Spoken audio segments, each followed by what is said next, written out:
Undersigned clerk, read the statement of open meeting law. Roll call. Members: Clint. Here. Travis. Here. John. Here. Garrett. Absent. I'm here. Item 4. All the following items will be approved by one vote. Unless any board member desires to have a separate vote on any or all of these items, consent agenda consists of the discussion, consideration, approval of the following items. 4A through 4M. Move to approve the consent agenda. Second by John, second by Travis. How you vote, Clint? Yes. Yes. Item number 5, principal reports. The word of the month for November was selflessness. 5th grade, 3rd grade, pre-K and kindergarten classes and teachers planned challenges and activities that taught us about being selfless and ways to show selflessness. In November, 68 elementary students earned a spot in the Rail Club. The 5th grade class celebrated test scores at main event. On November 19th, the class scored above the goal set in proficiency in math and ELA. Our elementary basketball teams have been working hard on improving their skills, and they're ready to have a home game tonight against Ringwood and tomorrow against Toledo. On December 4th, Mrs. Hill and her band students performed their Christmas program, made the evening entertaining with their fun pieces and a special guest. The last day of the after-school program will be Thursday, December 11th, so this Thursday, for the semester, and will resume January 5th. The pre-K through 4th graders Christmas program is next Monday, December 15th at 6. Second 9 weeks AR incentive party will be Wednesday, December 17th. We'll be going to the Woodward Bowling Center for 2 games of bowling. 1st through 3rd graders will be going in the morning, and 4th through 6th graders will be going in the afternoon. Last day to meet their goals, December 15th. For some fun on the last Fridays of the semester, we're having dress-up days. This Friday is Christmas PJs. The next Friday is ugly Christmas sweater on the 19th. Our PTO is sponsoring a Christmas door decorating contest. Christmas parties will be December 19th around noon, and we have an early release that day at 12:30. And then railroaders of the week for November were Whitley Gaskell, Tegan Klein, Emma Whitney, and Jordan Fuquay. And then we're going to mail elementary report cards out at Friday, I think. We should go out on the thing. So. And for athletics, we have a full schedule of basketball events in the coming days. December 8th, 5th and 6th grade teams, along with our junior high team, will play at home against Ringwood. December 9th, 5th and 6th grade team and high school team will host Toledo. Our high school will participate in the Pond Creek Hunter Tournament from December 11th through the 13th. The boys will play Pond Creek on Thursday at 11:20, and the girls will play Timberlake at 12:40. On December 16th, the high school team will travel to Fargo Gage Fort Supply, and on December 18th, both junior high and high school teams will play at home against Kremlin. For fine arts, all area band auditions will take place on December 13th. We wish all participating students the best of luck as they represent our school. For academics and school operations, semester tests will be held on December 18th and 19th. Students will test in their odd-numbered classes on the 18th and their even-numbered classes on the 19th. Students who are exempt from semester tests will not be required to attend school on either the 18th or the 19th. The last day of the first semester will be on December 19th. School will be released early that day at 12:30, and buses will run at 12:30 that day as well. Thank you, guys. Superintendent report. All right, looking at our finances for this month, as you can see on that report, our expenditures for the month of November are up $50,000. That is, like I said last month, we did not get our assessor, Woods County assessor, $50,000 payment. So last month it went down, this month it came in, so it's just a matter of when the payment came due. If it wasn't for that, we'd have a flat expenditure for the month. Revenue, if you're looking at revenue, it's down. Again, we're getting to that time where it's our ad valorem collection. It just depends on when that payment comes in.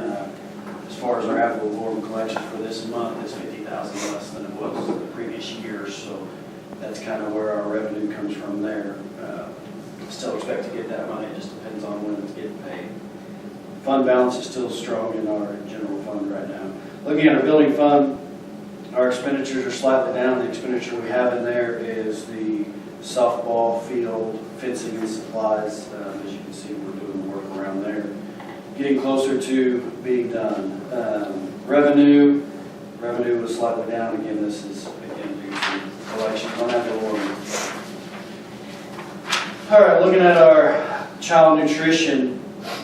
When we look through here, you see that our expenditures are up for the month. Again, this is kind of what we expected whenever we did free breakfast and lunch. So revenue is also down. That kind of shows you where we're at. Right now, we are in the red, about 33,000 under collecting, which we knew was going to kind of. On a positive note, in our daycare, we've gone the other direction, still in the red, but we've closed the gap a lot. So if you look at our expenditures are down 22,000 compared to the previous year. A lot of this has to do because we're doing 2 employees, not 3. And then our revenue is also down about 6,000, but that's due to the lack of students in there, kids, which allows us to employ less people. So kind of a give and take, but the gap has closed as far as how much we were losing. Also to note that we got a nice gift from Tom and True Ward of $100,000 that came in the mail that they gifted this school. We have put that in a gift fund account, and we'll get a committee together and figure out how to honor them by spending that money. So we're very appreciative of any of the donations we get. Obviously, Farm Credit, Western Oklahoma gifted us the scoreboard for the softball field, so we're working through those to try to get that to the works and hopefully have that here in the next month or 2. So got a couple gifts that have been donated to us, so that has been really nice for our school district. 2 things of note that I just kind of want to bring to your attention. I sat through a meeting from Heelstone a couple weeks ago. This is a solar farm that's looking to come. They've got some acres leased. They've got 2 different solar farms. One's called the Little Sahara Solar Farm, that is north and west of Alva. That's not in our district. They have another one called Mammoth Solar, and this is kind of north of Avard. Very little of this will be in our district, and I can show you that. Most of this will be in Alva's district, but we'll have a little sliver. How many, we don't know yet. I mean, they're still working through the process. This isn't a done deal, but if you guys would like to review the maps, I do have those available that they gave me. So just to know, that could be something coming down the pipeline. The other thing coming, if you guys have seen the state question 841 that was filed November 21st. This is a petition that was signed to eliminate property taxes for homestead. So kind of looking at this, it's kind of one of those, nobody likes to pay taxes and you like to see it come. Again, property taxes go to fund public schools, career tax, city and county government. That's where your property taxes go. About 60% of property taxes paid go to public schools. The rest are divvied up amongst your city and county government. So that being said, when you eliminate taxes, I mean, that means we're going to take a hit. And what this is saying is they're estimating the state of Oklahoma will take a hit of about $1.2 billion. That's not our district, that's the whole state. But, you know, when you put out a reduction in taxes, where are we going to make up that difference? And so I don't know how that's going to affect our district yet. This was just released, so I'll work with our assessor and figure out how much of homestead property taxes are paid. The other thing to note is obviously with our bonds and stuff like that, that's paid through ad valorem taxes and property taxes, so you take away some of the people paying in and puts it more on the back of our farmers and stuff like that. So other than that, that just hit the news, so I just wanted you guys to kind of be aware of that coming down and how that could affect.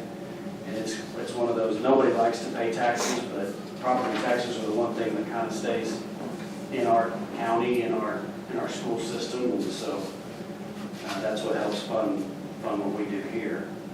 So it'd be nice if they take it away. How are we going to recoup the money that's lost? I don't know yet, but anyway, that's coming down the pipe. This is a state question, meaning it's It's still got a little bit to go, so it's got to go to the Attorney General for review and approval, then it's got to go get the signatures, and then it's going to be put on a ballot, so it'll be by the vote of the people. Probably estimating around November of next year, that could possibly hit the ballot, but something to keep in mind that this is something that would affect us directly going forward, so. Other than that, that's what I got. Thanks, Scott. Item 6, discussion and possible action regarding the review of student transfer policy and capacity limits. Right now, our capacity is at 20, and I recommend we just keep that where it is. Move to follow the superintendent's recommendation. Second. Motion by John, second by Travis, second by Clint. Yes. Yes. Yes. Yes. Item 7, vote to approve or not approve to amend and/or adopt board policies. Move to approve. Second. Motion by John, second by Travis, second by Clint. Yes. Yes. Yes. Yes. Item 8. No, that was. Yep. Proposed discussion, but we didn't.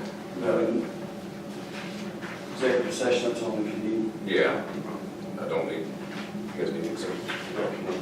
12, vote to employ or not to employ an adjunct teacher for 6 periods of elementary education for the remainder of the 2025-2026 school year. So what we have is an adjunct teacher coming in,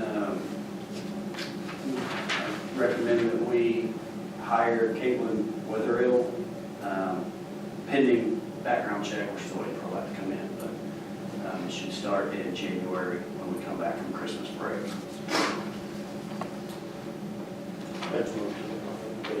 Motion by Clint. Second by Travis, second by Clint. Yes.